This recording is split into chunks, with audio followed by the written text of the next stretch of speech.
ang 5 girls na hindi pa nakakaalam ng The Big Plus. Pinaimbestigahan ni Kuya sa kanila ang lihim ng mga guardians. Yung laundry bags na, diba? Ginong ko kung saan niyo po dinadala yung mga laundry bags po. Sakan, yung doors, nilalagyan nila ng stickers. Hindi mo nilalaman kung short time na kayo dito.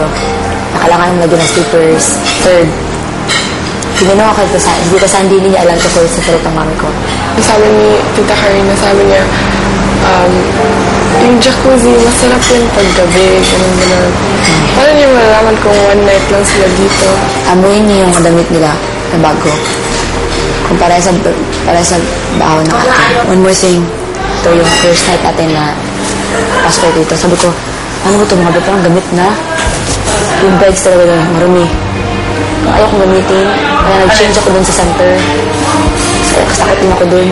So, punta ko, i-use na mga beds. Malaki yung pagkakamali nila na sinabi nilang first night na bago pa lang sila makakilala. Aba, ang galing naman ng mga investigador ni Kuya. Puro hinala. Inabutan na sila ng gabi sa kakaimbestiga. They were here before. Yun yung mga kitas nila. So, maraming boys din sa kanila kaibigan. Sa team yung that's a secret guide to class. Basta sure lang, dito sila. First week hindi dito, pero second week, meron papasok sila dito. Wow! Ang galing ni Valerie. Pati pagpasok ng mga guardians, nahulaan. Sige nga, ang mga guardians naman ang igudtay nyo. Drama tayo ng subjects. Usapan natin ang addiction. Iyak tayo. 5 days lang. Wala sa mood. Magmukha tayo, walk. 1, 2, 3, walk. Kaya natin yung mga pilit sa atin. Ready tayo? Naging effective kaya ang gagawin ng mga girls. Ay, mag-pants na ako. Nag-dress ako. Ay, dress na tayo. Dress? Dapat we have to look nice. Uber is back! O, di ba on cue? 1, 2, 3, sabay-sabay nga naman sila, di ba?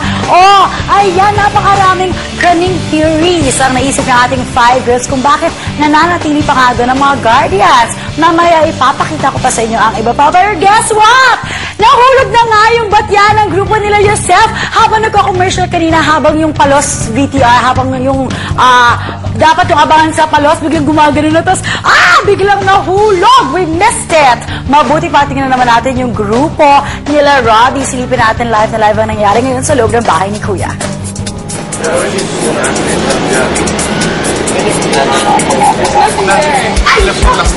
Yung mga hindi kasali sa talk bar lang. Ayan, nako. Nakikita niyo naman ang grupo ni Robbie. So, kailangan mas matagal sila kesa sa grupo ni Yosef. It was really so funny talaga. Lahat ng tao dito inaabangan namin. Mahulog na. Ayan, 4 minutes and 50 seconds. Sayang, almost 5 minutes. Wow. Almost 5 minutes, di ba? Kailangan tagalan itong grupong ito. Ayan, pero para okay pa. Kailangan steady, kailangan relax. Di ba? Ano ba ang mga tips ang pwede kong sabihin? Pero kaagad nagtakbuhan yung mga housemates. Pero guess what? Meron pa pala akong nag-uumanghang na balita. Bukod sa isang housemate na desidido nang lumabas, mag-voluntary exit sa bahay ni Kuya, itong si Kevin, gusto rin lumabas. Tapos, hindi lang yan. Si Tita Ana ni Yosef, gusto na rin lumabas. Siyempre, kung mali si Tita Ana, kasama rin si Yosef. Ano na ba, nagkasabay-sabay na nga mga lalabas sa bahay ni Kuya. Ano ang mangyayari? Abangan sa takdang panahon. Pero ito na, hindi ko na papatagalin pa. Tinawag ni Big Brother ang ating mga girls at tigilan na nilang sabihin ang kanyang final answer kung bakit nga nananatili doon ang mga guardians. Watch this. Habang nasa confession ang 5 girl housemates, ay pinag-impake na mga guardians. Sila Rona, Valerie, Pistela, Linda at Nicole naman ay handa na sa magiging desisyon ni Kuya. Tapos na ang 24 hours na binigay kong taning sa inyo. Teka, bakit kayo nakabihis?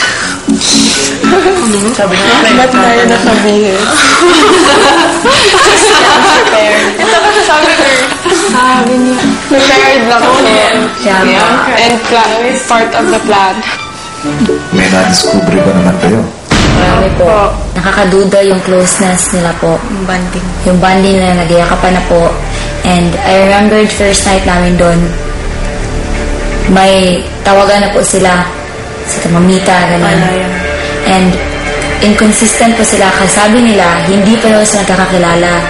So very inconsistent po, parang hindi naglilink yung mga sinasabi nila. Si Tita Ana po, natanong ko sa kanya na, hindi ba po kayo naboboard? Yung weekly task din po kayo. Sinagot niya, oo. At yun na po daw, ngayong task na ngayon, isang ice cream. Ang daming ebidensya na nadiskubre.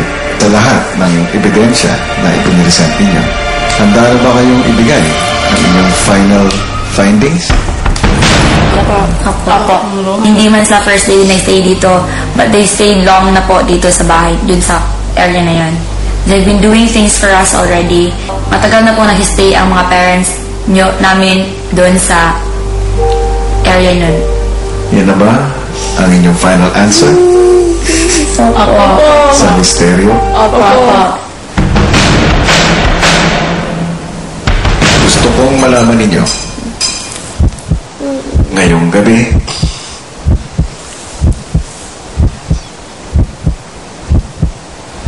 ay hindi pa kayo evicted.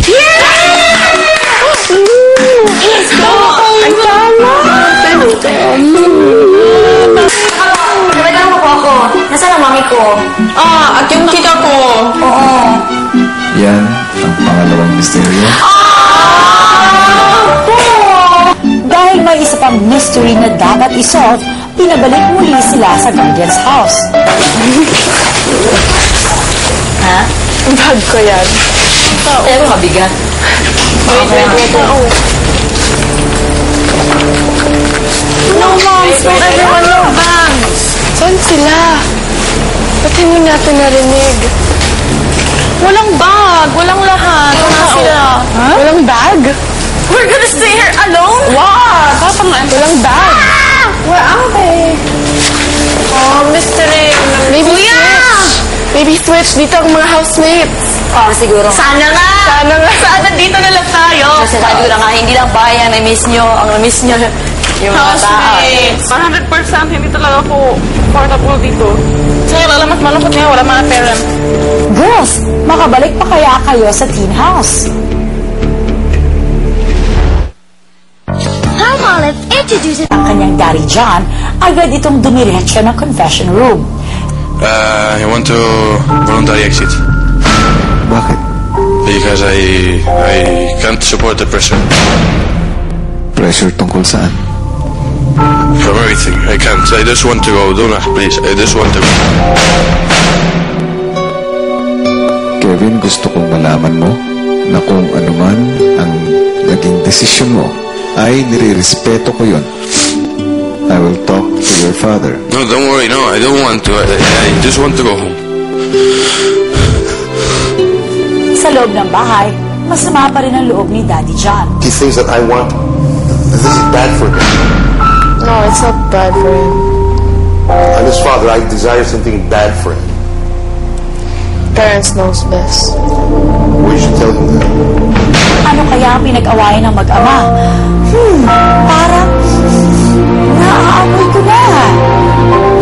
Yan! Ano kaya ang rason kung bakit nagalit si Daddy John kay Kevin? Abangan yan sa primetime episode mamaya right after Lobo. Samantalang bukas pa rin po ang tindahan ni Kuya, kaya pumunta lang po kayo dito at bumili ng mga teen-dyed shirts para makatulong tayo sa LOL or sa libreng operasyon sa Lawag. I'll see you all tomorrow. Bibigyan ko kayo ng update kung sino ang nanalo dito sa game na to, okay? Alright, see you all tomorrow. Dito pa rin sa Uber.